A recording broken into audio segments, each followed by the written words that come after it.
नमस्कार जय Jagannath Ruby fruit express को आपण मान को स्वागत। तेज दर्शक बंधु आम आज बनइबा छोट निमकी। तेज आसतु आमर डालडा घी नहीं मुझे चीनी नहीं आउ लुण नहीं कला जीरा नहीं आउ कि सोढ़ा नहीं। बर्तमान आपको आम चकटिबा। बर्तमान गोटे जगह नहीं जामें मैदा दबा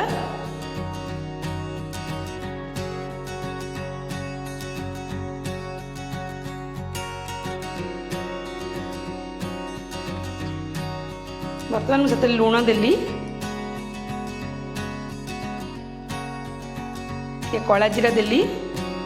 कला जीरा देले कौन हुए ना तार स्मेलटा निमकीर बढ़िया आसे। बर्तमान टे खाइबा सोडा देली अल्प देवे बेसी देवेनी आउटे चीनी देली।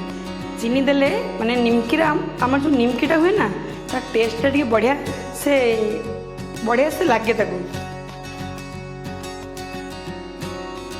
बर्तमान घी देली घी बर्तमान इधर आम 100 ग्राम घी देदबा। खास्ताटा जिते भल हम निमकीटा सेते आमर माने सॉफ्ट आउ कुड़कुड़िया हम। देखु बर्तमान आपको भल से मिसई देवी। आपको भल से मिसई देले कौन है ना खास्ताटा परफेक्ट बने।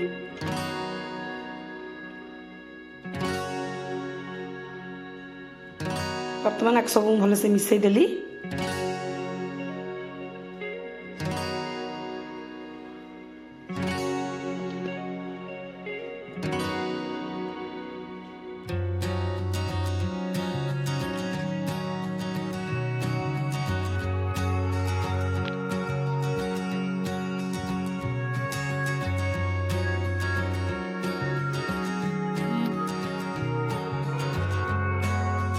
देखु मो हाथ साजरा कमी मुठा करुँची आमर खास्ताटा हो जाइए। बर्तमान को पानी दे आम चकटिबा। पानी बेसी देवेनी अल्प अल्प कर पानी दे आपन को चकटिबे। पानी हो गले निमकीटा भल बनी बनी आपको आम चकटिबा। देखु आपको चकटी केमती सुखला सुखला चकटिबे। चकटी बर्तमान आम 5 मिनट में घोड़े रखीदे।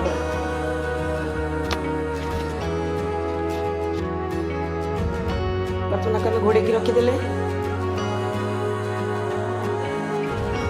देखु 5 मिनट पर आम आपको आउ थे चकटिबा।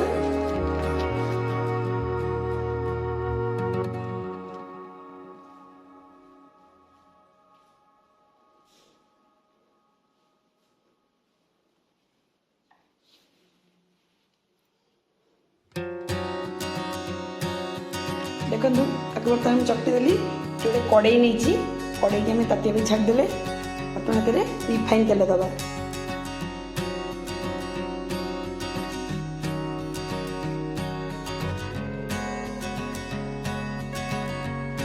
बर्तमान आपको आम बेलिबा।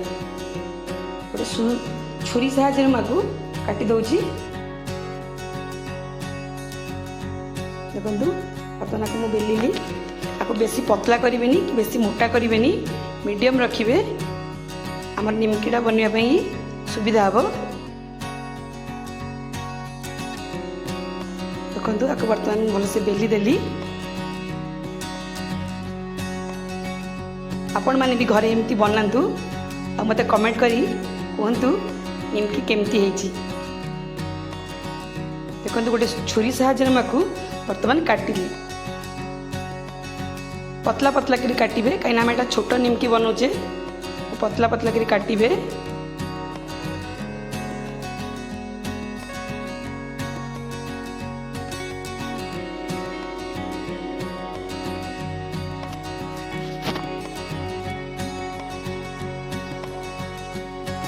देखु ये मुझे छोट छोट कर काटुची। आप एमती काटिबे। आप चाहिए जेकोसी डिजाइन भी दे पारिबे। बर्तमान मु सब को काटिदेली।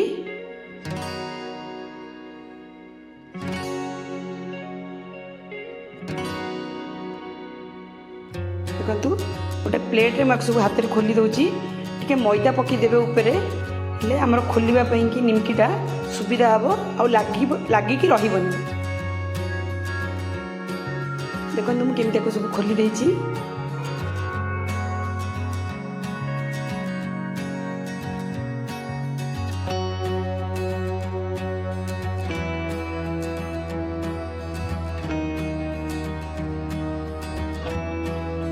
ଆପଣ ଦେଖନ୍ତୁ କଡ଼େଇ ମୋର ତାତି ଯାଇଛି।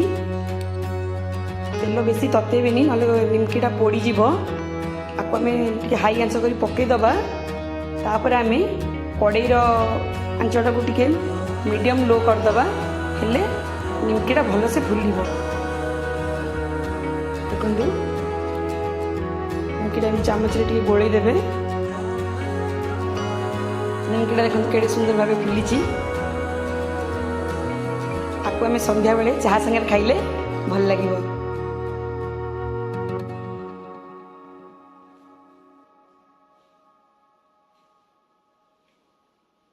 ଦେଖନ୍ତୁ ନିମକି ବର୍ତ୍ତମାନ ଆମର ବନିଗଲାଣି। ଆକୁ ବର୍ତ୍ତମାନ ଗୋଟେ ଷ୍ଟେନର ସାହାଯ୍ୟରେ ଛାଣି ଦେଉଛି। ଯାହା ବାକି ତେଲ ଥିବ ସବୁ ବାହାରିଯିବ। ଆପଣ ବି ଘରେ ଏମିତି ବନାନ୍ତୁ ଆଉ ମୋତେ ଲାଇକ୍ କମେଣ୍ଟ ସେୟାର କରନ୍ତୁ।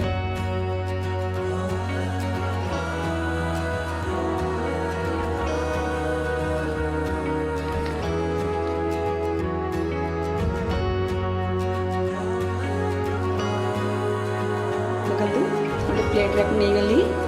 ବର୍ତ୍ତମାନ ମୋ ନିମକି ରେଡ଼ି। ରହୁଛି। ଜୟ ଜଗନ୍ନାଥ।